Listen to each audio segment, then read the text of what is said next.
अच्छा, एक खबर आपकी चिड़िया के पास है एम्बेसडर टू यूएस के हवाले से। ये खबरें आ रही हैं, इत्तलात हैं कि इमरान खान साहब को वहाँ भी बिग ब्लो उनको सामना करना। मसूद खान साहब जो कि आज़ाद कश्मीर के प्रेसिडेंट रहे हैं जी, वो एस्टैब्लिशमेंट के नॉमिनी थे और वो एस्टैब्लिशमेंट के बड़े करीब है।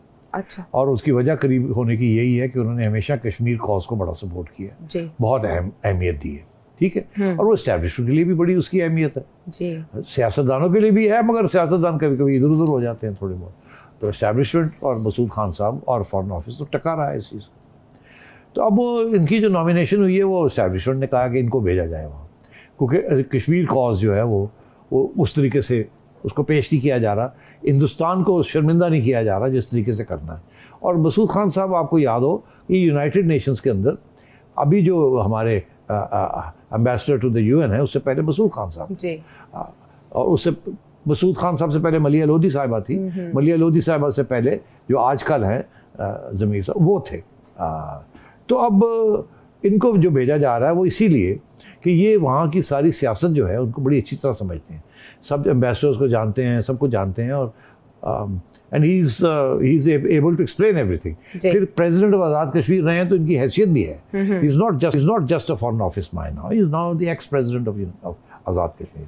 तो इस सोच से उनको भेजा जा रहा है। यहाँ उनके बारे में वहाँ खदशात हैं, और एक कांग्रेस वाला साहब है, उन्होंने ख़त लिख दिया अभी प्रेसिडेंट ऑफ अमेरिका को, जो बाइडेन को, कि जी हाँ, स्कॉट पेरी ने, कि जी ये जो साहब हैं ये तो जिहादी हैं, इन्होंने जिहादिस्ट ऑर्गेनाइजेशंस को डिफेंड किया है। और बाय द वे जब ये यूएन में थे तो जब वो कोशिश होती थी इन जिहादी ऑर्गेनाइजेशंस को बैन करने की तो पाकिस्तान अपोज करता था जी। तो ऑब्वियसली अगर पाकिस्तान अपोज करता था तो ये तो उनके नुमाइंदे थे, इन्होंने तो अपोज करना ही था, मगर उन्होंने इनका नाम लगा दिया कि ये तो बिल्कुल जिहादी हैं, ये टेररिस्ट को सपोर्ट करते रहे हैं। तो इनके खिलाफ एक मुहाज बन रहा है वहाँ, जो कि स्कॉट पेरी ने शुरू किया, और मैं समझता हूँ कि इसके ऊपर वहाँ और भी हवा इसको मिलेगी। अदारे वहाँ लिखे जाएंगे कि ये कौन आ रहा है, कैसे है। पाकिस्तान के बारे में जो भी नेगेटिव चीज़ होती है वहाँ उसको उछाला जाता है। और वैसे ही प्रेसिडेंट जो बाइडेन जो हैं वो आपके हक़ में नहीं है, इतने आजकल नाराज़ बैठे हैं, तो टेलीफोन कॉल भी नहीं करते। और अब सूरत हाल ये है कि ये कब से अग्रिमा भेजा हुआ है कि जी वो साइन करें ताकि ये जाएँ, मगर अभी तक अमेरिका की हुकूमत ने इनको ओके नहीं किया, ग्रीन लाइट नहीं दी, अभी भी होल्ड करके रखा हुआ है।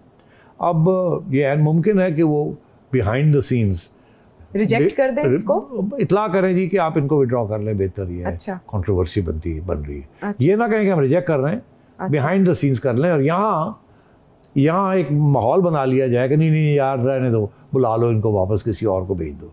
या ये हो सकता है कि आपकी हुकूमत समझा दे उनको कि नहीं ऐसी कोई बात नहीं है, आप प्लीज़ इसको इशू ना बनाएं, लेट इट गो। जो इम्पोर्टेंट बात आज आपसे करनी है आप लोगों से, वो तो बेसिकली करनी है कि एम्बेसडर मसूद खान साहब, जिनको पाकिस्तान ने नॉमिनेट किया है बेसिकली, और नॉमिनेट किया था कि वो अमेरिका में चले जाएं, और हमारे जो एम्बेसडर साहब हैं ऑलरेडी यहाँ पे डॉक्टर असद साहब, उनकी जो टेन्योर है वो जनवरी में ख़त्म हो गया था।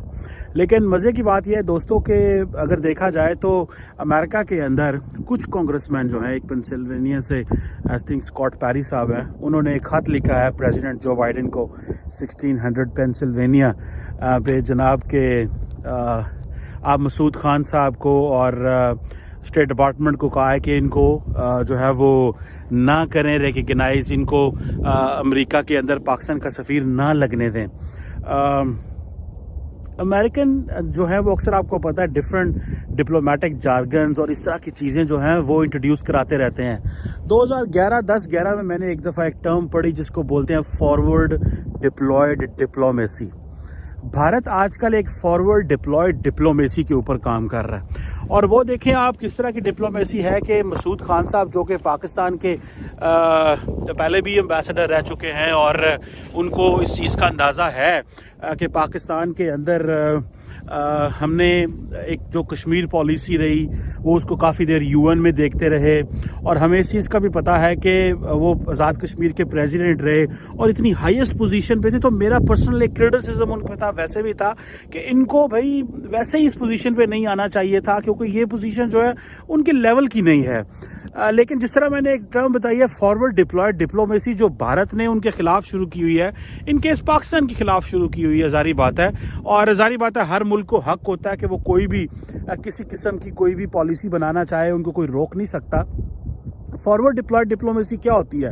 फॉरवर्ड डिप्लॉयड डिप्लोमेसी मैंने पहली दफ़ा, जैसे मैंने बताया, मैंने सुना था हिलरी क्लिंटन साहबा ने एक आर्टिकल लिखा और उसमें उन्होंने कहा कि जनाब हम अपने तमाम डिप्लोमेटिक एसेट्स जो हैं वो यूज़ करेंगे, और हम जो है वो जिसे कहते हैं ना कि दुश्मन की या की सरजमीन में घुस के प्लानिंग करना और चीज़ें करना, बेसिकली एक सब मकसद ये था। सो उन्होंने कहा जी कि हम अपने तमाम एसेट्स यूज़ करेंगे, हम अपनी पब्लिक रिलेशनिंग यूज़ करेंगे, हम अपनी पीआर का इस्तेमाल करेंगे, हम अपने मीडिया रिसोर्सेज का इस्तेमाल करेंगे, और हम जो है वो पहुँचेंगे उस मकसद के लिए, और वो मकसद यह है कि हमने चीन को किस तरह जो है वो ठीक करना है। और मज़े की बात तो ये है कि मेरा ख्याल है इंडिया ने भी वही चीज़ सीखी है, और उन्होंने कहा कि जो मसूद खान साहब पाकिस्तान के सफ़ीर आ रहे हैं, तो वो ज़ाहिर बात है उनको लाया जा रहा है तो एक ही मकसद हो सकता है, और वो मकसद है कश्मीर पे ज़्यादा फोकस करना। अच्छा, ये अगर कश्मीर पे फोकस करना है तो उन्होंने कहा इसको क्यों ना रोका जाए और इस पर प्लान किया जाए, और इसके अंदर अमेरिका के अंदर एक ओपिनियन बनाई जाए। और उस हवाले से वो काफ़ी कामयाब हुए हैं, क्योंकि स्टेट डिपार्टमेंट ने ऑन होल्ड कर ली थी मसूद खान साहब की। और आज मैं कुछ जगहों पे मुझे बड़े सारे मैसेज भी आ रहे हैं, लोग बातें भी करते हैं, आपको पता है कुछ ना कुछ इन्फॉर्मेशन शेयर भी करते रहते। तो मुझे किसी ने बताया जनाब के शायद जो है वो मसूद खान साहब की जो एम्बेसडरशिप है उस पर उन्होंने कह दिया है कि जनाब आप उनको नहीं अमेरिका ले रहा। क्योंकि ये बहुत बड़ा डिसीजन होगा, और ये एक डिप्लोमेटिक एक लफ्ज़ होता है कि ये एक डिप्लोमेटिक क्राइसिस आ सकता है पाकिस्तान और अमेरिका के दरमियान, क्योंकि हमने तो इस पे कोई क्रेडेंशियल्स पे बात नहीं की। लेकिन अब आपको मज़े की बात बताऊं, जो बातें वो कर रहे हैं, जिस तरह मैंने स्कॉट पेरी आई थिंक जिसका मैंने जिक्र किया पहले, जो पेंसिल्वेनिया से मेंबर ऑफ द कांग्रेस है, उन्होंने कहा जनाब के ये जो मसूद खान साहब को आप ले रहे हैं एज ए अमेरिका का पाकिस्तान का सफ़ीर अमेरिका के अंदर, तो ये तो जनाब there is a likely possibility के ये तो आपको पता है दहशतगर्द जमातों को सपोर्ट करते हैं, ये तो हिजबुल मुजाहिदीन को सपोर्ट करते रहे हैं, और हिजबुल मुजाहिदीन का तल्लक तो अलकायदा के साथ है। उन्होंने एक पूरा एक लेटर लिखा है अमेरिकी सदर को और स्टेट डिपार्टमेंट को, एक प्रेशर डाला उन्होंने अपना, और उन्होंने कहा जनाब कि ये अगर हमने इनको ना रोका तो ये है कि हम तो बेसिकली एक फंडामेंटलिस्ट को और एक टेररिस्ट जमातों को सपोर्ट करने वाले शख्स को हम अमेरिका के अंदर आने देंगे, और फिर वो इस तरह की चीज़ें करेंगे जिससे अमेरिका का जो इंटरेस्ट है वो डैमेज होगा, और इंडिया और अमेरिका के ताल्लुकात ख़राब होंगे, और जो हमारी स्ट्रगल थी। और फिर आप यहाँ तक के देखें कि उन्होंने हर लिंक जो है वो ड्रॉ कर दिया अपने लेटर में, कि जी आफिया सिद्दीकी का भी उन्होंने जिक्र कर दिया, उन्होंने कहा जनाब अलकायदा का भी जिक्र कर दिया, फिर कश्मीर के हवाले से जितनी मूवमेंट रही है उस पर भी जिक्र कर दिया, और फिर जहाद की बात भी कर दी, और एक पूरा प्रेशर डाला जा रहा है।